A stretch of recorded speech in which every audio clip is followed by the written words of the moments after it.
बिस्मिल्लाहिर्रहमानिर्रहीम। अस्सलाम वालेकुम dear readers, welcome to my YouTube channel. I am your writer Sahar Ali Qureshi. उम्मीद है आप सब खैरियत से होंगे। हाजिर हुए हैं हम आज आतिशी आलम की एक नई किस्त के साथ। तो चले किस्त को पढ़ना शुरू करते हैं। आतिशी आलम, अज़ कलम सहर अली कुरैशी, तीसरी किस्त। रात समय 2:30 बजे। ये एक सुनसान जगह थी जो शहर से काफ़ी हटकर जंगल के करीब पाई जाती थी, जहाँ वो ट्रक खड़ा था। ये ट्रक उन्हें पाकिस्तान लेकर जाना था। उसके अंदर बहुत ही अहम सामान था जो 7 मुल्कों से होकर यहाँ तक बहुत ही मुश्किल से पहुँचा था। इस ट्रक के मालिक को कत्ल करके उसकी लाश वो यहीं कहीं जंगल में फेंक चुके थे। शहरोज़ और बिनयामीन तेज़ी से इस ट्रक में बैठे और उसे स्टार्ट कर गए। उनकी टीम मोटरवे से कुछ ही दूर खड़ी उनका इंतज़ार कर रही थी।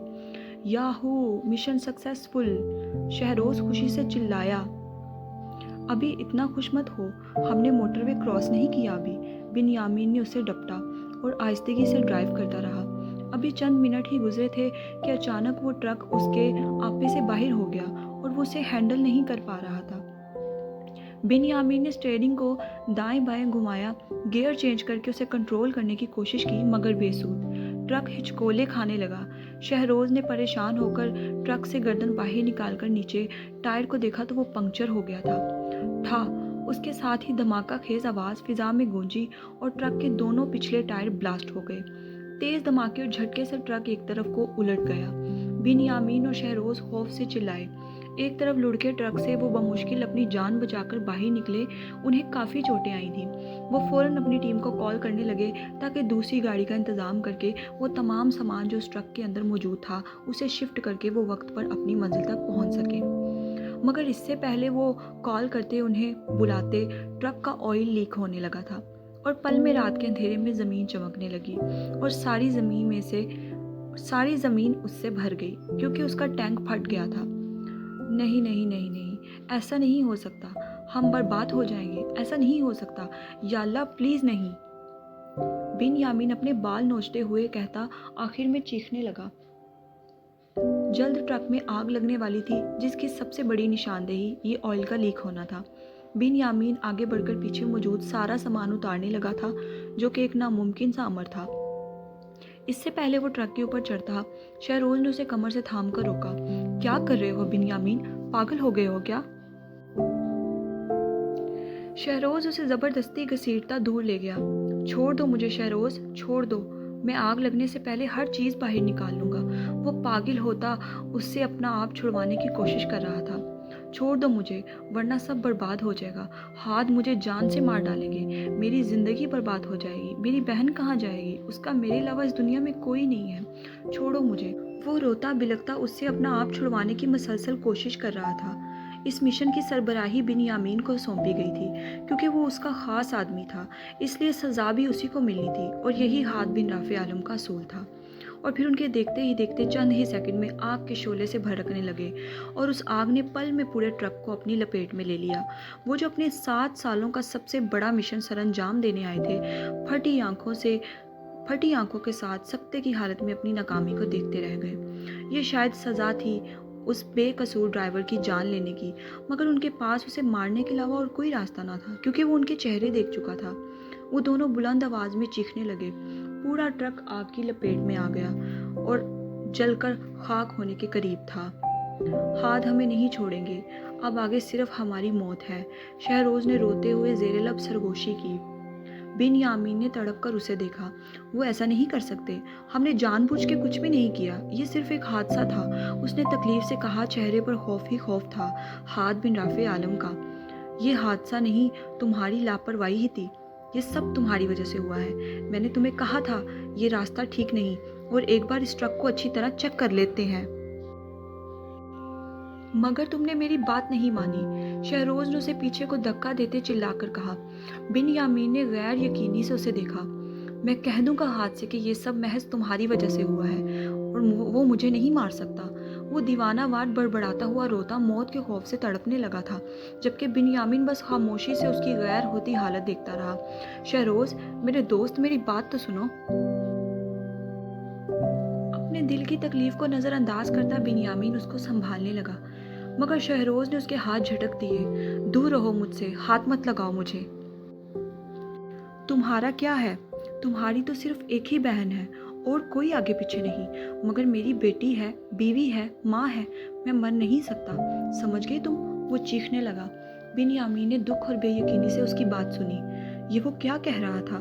ابھی صبح ہی تو وہ دوست تھے، بلکہ بھائیوں سے بھی بڑھ کے تھے، مگر آج موت کے خوف سے وہ ہر رشتہ اور تعلق بلائے طاق رکھ گیا تھا۔ شہروز، بنیامین نے سرگوشی نما اسے پکارا۔ نام مت لو میرا، شہروز اس پہ حملہ آور ہوتا چلایا تھا۔ بس پھر یہیں بنیامین کی بھی برداشت ختم ہوئی تھی۔ اگر وہ 7 سالہ تعلق اتنی آسانی سے بھول سکتا تھا تو سامنے بھی بنیامین یوسف تھا، جسے ہاد اپنا شیر کہتا تھا۔ پھر وہ دونوں گتھم گتھا ہو گئے اور ایک دوسرے کو پیٹنے لگے، مگر غصہ ٹھنڈا ہونے پر ایک دوسرے کے ہی گلے لگ کے رونے لگے کہ اب ان کی زندگی کا کیا فیصلہ کیا جائے گا۔ اگلے دن صبح، "The number you have dialed is currently switched off." وہ بار بار نمبر ڈائل کرتی اور بار بار مقابل سے اس عورت کا یہ جملہ سننے کو ملتا۔ یہ 3 ہفتے سحر کے لیے 3 برس کے برابر ہو گئے تھے کہ ختم ہونے کا نام ہی نہیں لے رہے تھے۔ کئی بار وہ اپنے بھائی کا بیرون ملک کا نمبر ڈائل کر چکی تھی، مگر نمبر نہیں مل رہا تھا۔ وہ ان سے بات نہیں کر پا رہی تھی، اس کا دل بے حد بے چین سا تھا۔ 3 ہفتے ختم ہونے میں بس 2 دن رہ گئے تھے، مگر اس کا ایک بار بھی اس سے رابطہ نہیں ہوا تھا۔ پہلے وہ جہاں بھی جاتا تھا اس سے بات لازمی کیا کرتا تھا، مگر اس بار اس کی ایک بار بھی بات نہیں ہوئی تھی، اور یہی بے چینی اسے اندر سے کھائے جا رہی تھی۔ وہ بہت پریشان تھی اپنے بھائی کے لیے اور ڈیسائیڈ کر چکی تھی کہ وہ کالج سے سیدھا ہاد عالم کے گھر جائے گی اپنے بھائی کا پتہ کرنے۔ وہ اس کے بارے میں زیادہ کچھ نہیں جانتی تھی، مگر محض اتنا ہی کہ اس کا بھائی اس بندے کے لیے کام کرتا ہے۔ وہ ابھی بھی مسلسل نمبر ڈائل کر رہی تھی جب عقب سے اپنے نام کی پکار سنائی دی۔ "ارے سحر، تم یہاں بیٹھی ہو اور میں تمہیں پورے کالج میں ڈھونڈتی ماری ماری پھر رہی ہوں۔ آواز کے تعاقب میں سحر نے گردن موڑ کر دیکھا تو وہ نینا تھی۔ کلاس کے بعد سے نینا کب سے اسے تلاش کر رہی تھی اور وہ اسے ڈھونڈتی ہوئی یہاں کالج گارڈن میں آئی تھی، اور وہ میڈم یہاں بیٹھی مزے سے فون پر مصروف تھی۔ ظاہر ہے بھائی وہ بنیامین کی بہن تھی اور اسے اجازت تھی فون لانے کی، کیونکہ اس کا بھائی کاروبار کے سلسلے میں باہر رہتا تھا، اس لیے اسے رابطہ کرنے کو اسے فون لانے کی اجازت کالج کی طرف سے دی گئی تھی۔ وہ مسکراتی ہوئی دھڑام سے اس کے ساتھ آ کر بیٹھ گئی۔ "کیا کر رہی ہو؟ پریشان لگ رہی ہو؟" نینا نے جانچتی ہوئی نظروں سے اسے دیکھتے ہوئے پوچھا، جو بہت اداس اور بجھی بجھی سی لگ رہی تھی۔ "سب ٹھیک تو ہے؟" "ہاں، سب ٹھیک ہے، بس میں گھر جا رہی ہوں، مجھے آخری 2 لیکچر نہیں لینے." سحر کہتے تیزی سے اٹھی اور اپنی چیزیں بیگ میں ڈالنے لگی۔ نینا بھی اس کے ساتھ ہی اٹھی۔ "کیوں؟ اسمارا بھی چھٹی پہ ہے اور تم بھی جا رہی ہو؟" نینا نے اداسی سے کہا، جس کا اس نے کوئی جواب نہ دیا۔ "اور ویسے بھی تم جلدی کیوں جا رہی ہو؟ سب خیر تو ہے نا؟ اور تم بہت پریشان بھی لگ رہی ہو." نینا نے فکر مندی سے پوچھا۔ "نینا، میں بنیامین بھائی سے رابطہ نہیں کر پا رہی، 3 ہفتے ہونے والے ہیں، وہ خیریت سے پہنچے ہیں یا نہیں میں یہ تک بھی نہیں جانتی۔ مجھے ہاد عالم سے ملنے جانا ہے، اپنے بھائی کی خیریت کا پوچھنا ہے ان سے." بنیامین کا ذکر کرتے ہی نینا کے چہرے پر ایک سایہ سا لہرا کر گزرا اور اس کی فکر مندی میں اضافہ ہوا، اور پھر وہ پل میں سحر سے بھی زیادہ تکلیف اور پریشانی کا شکار ہو گئی، جیسے ابھی اس کے دل کو کچھ ہو جائے گا۔ "نینا، کہاں کھو گئی؟" سحر نے عجیب نظر سے دیکھتے اس سے پوچھا، جو شاید کسی اور ہی دنیا میں چلی گئی تھی۔ کچھ نہیں." سحر نے اس کا بازو زور سے ہلایا تو نینا ہڑبڑاتے ہوئے فوراً بولی، "چلو میرے ساتھ، مجھے عبایا پہننا ہے." سحر کہتی تیزی سے واش روم کی جانب جانے لگی۔ نینا بھی اس کے ساتھ ہی چل دی۔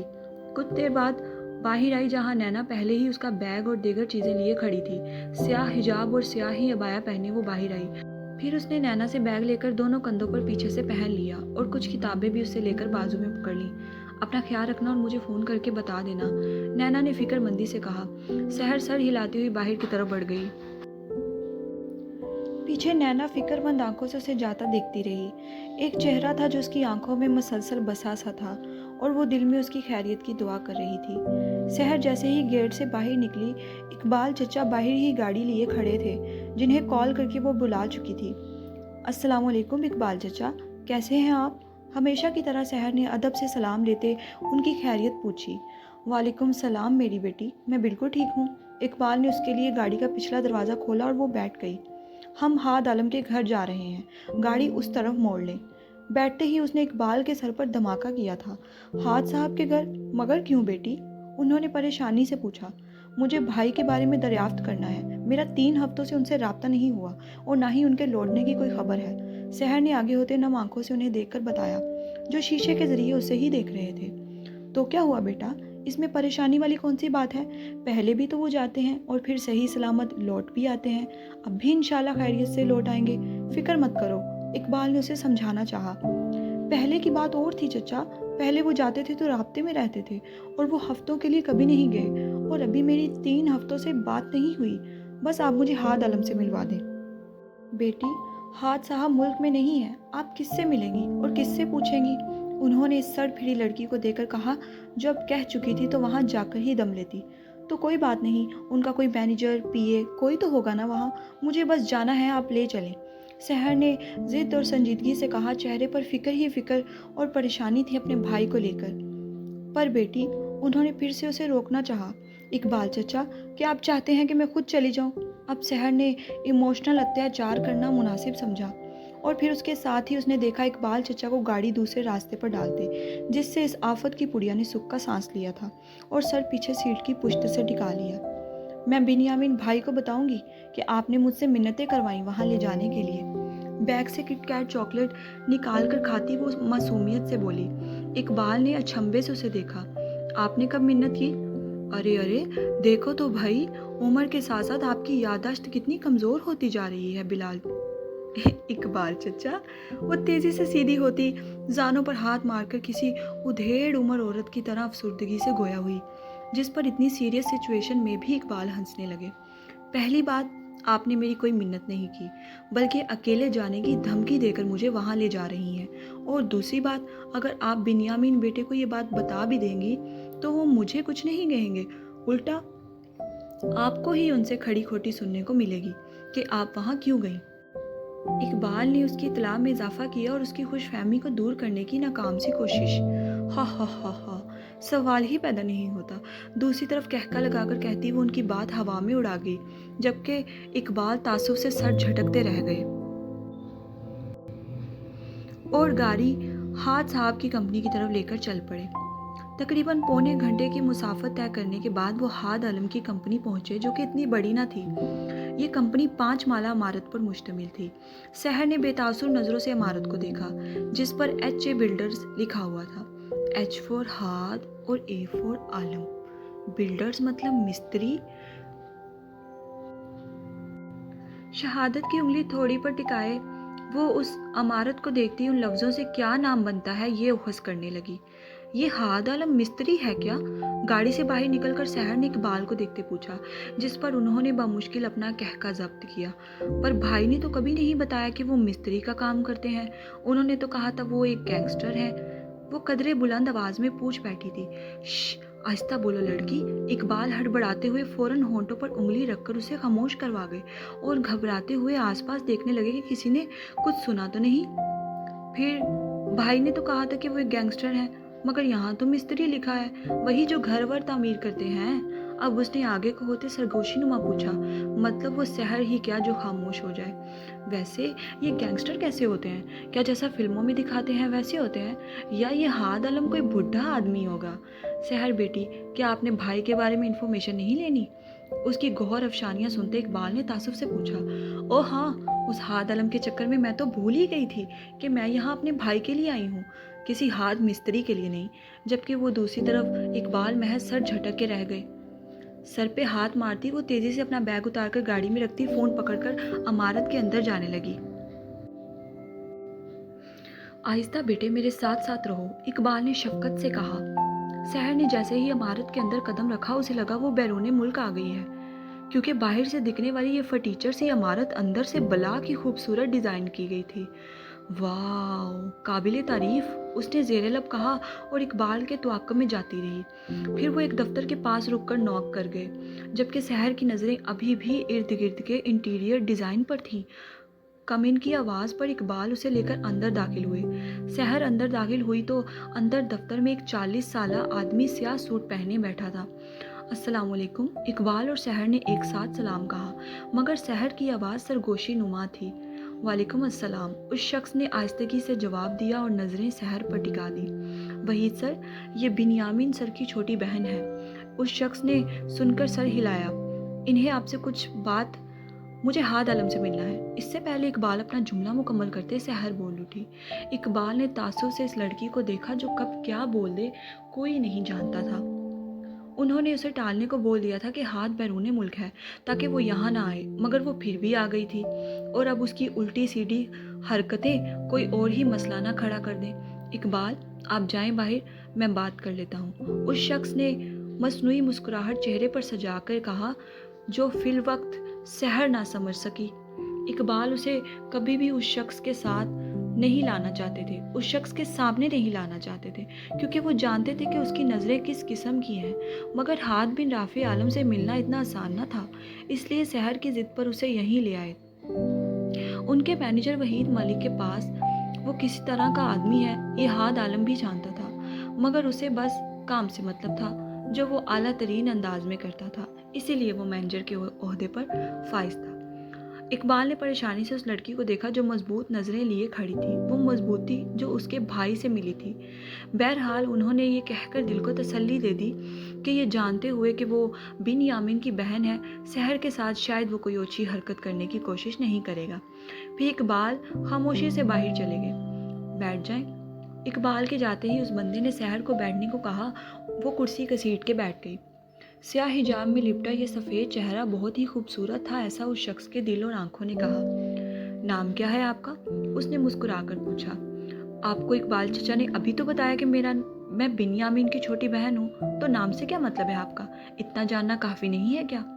वो नहायत ही संजीदगी से गोया हुई। सहर के इस तल्ख जवाब पर उस शख्स ने अपनी बड़ी बड़ी मूंछों को ताव दिया। उसका यह अंदाज सहर को जहर से भी ज्यादा जहर लगा था। ये आप किस तरह बात कर रही हैं? उसने संजीदगी से पूछा। जिस तरह एक नामहरम से मुझे बात करनी चाहिए उसी तरह कर रही हूँ। सहर ने हर नोज उसी लहजे में जवाब दिया। मुझे हाद आलम से मिलना है। उसके अब के जवाब पर वो आदमी सही मायनों में हत्ते से उकड़ा था और फिर पल में अपना रंग बदलता असल हालत में आया। देखो लड़की, तुम्हें क्या लगता है हाद आलम साहब से मिलना इतना आसान है क्या? उसने दोनों हाथ मेज पर टिकाए पूछा। क्यों, वो कोई मुल्क के सदर हैं जिनसे मिलने के लिए अपॉइंटमेंट लेना होगा? सहर ने अजीब अंदाज में पूछा। हाँ साहब की हैसियत एक सदर से भी कई ज़्यादा बढ़ के है लड़की। वो शख्स भरपूर मुस्कुराते हुए बोला। मुझे मेरे भाई के बारे में जानना है, वो मुझसे राब्ता नहीं कर रहे। उसके हाथ नामे को सिरे से नज़रअंदाज करके सहर ने कहा।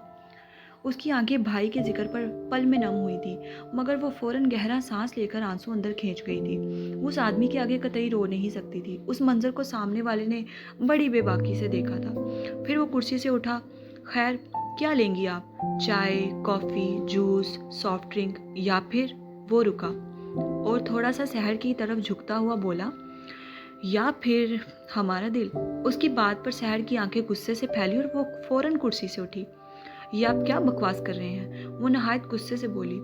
बहुत खूबसूरत हो तुम। उस जुमले पर सहर को यूं लगा उसका पूरा वजूद जलने लगा है। और बस फिर अगले ही लम्हे सहर ने सामने मेज पर पड़ा पानी का गिलास उठाया और सारा पानी उसके मुंह पर उछाल दिया।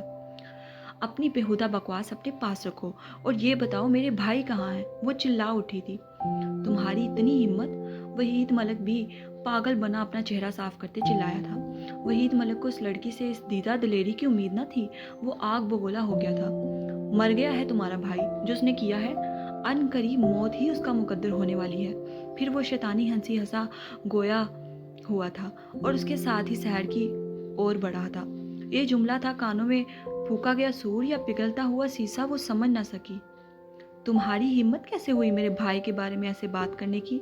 वो जैसे ही उसकी तरफ लपका, एक थप्पड़ जन्नाटेदार सहर उसके मुंह पर मार चुकी थी और उसके रहे सहे उसान भी खता कर गई। डरती तो सहर यूसुफ किसी के बाप से भी नहीं है। क्या सोच के आगे बढ़े हो तुम? वो जो साकित सा चेहरे पर हाथ रखे खड़ा था और ये यकीन करने की कोशिश कर रहा था कि इस छोटी सी लड़की ने उसे थप्पड़ मारा है, उसके अगले जुमले पर वहशी बना था।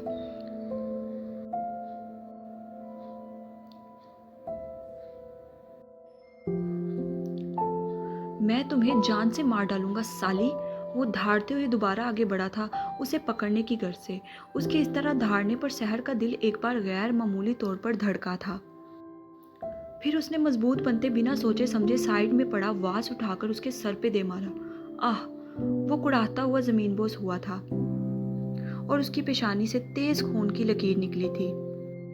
अंदर से आती चिल्लाने की आवाज़ पर इकबाल, जो बाहर ही खड़े थे, दौड़ने के से अंदाज में अंदर आए थे, मगर अंदर का मंजर देखकर हवास बाख्ता होकर रह गए। जारी है। चलें जी डियर रीडर्स, किस्त हो चुकी है मुकम्मल। उम्मीद है आप सबको पसंद आएगी। पढ़ के सुन के अपनी राय का इजहार कमेंट बॉक्स में लाजमी कीजिएगा। रियली वेरी सॉरी के पढ़ने में बहुत ज़्यादा गलतियाँ हो गई आज।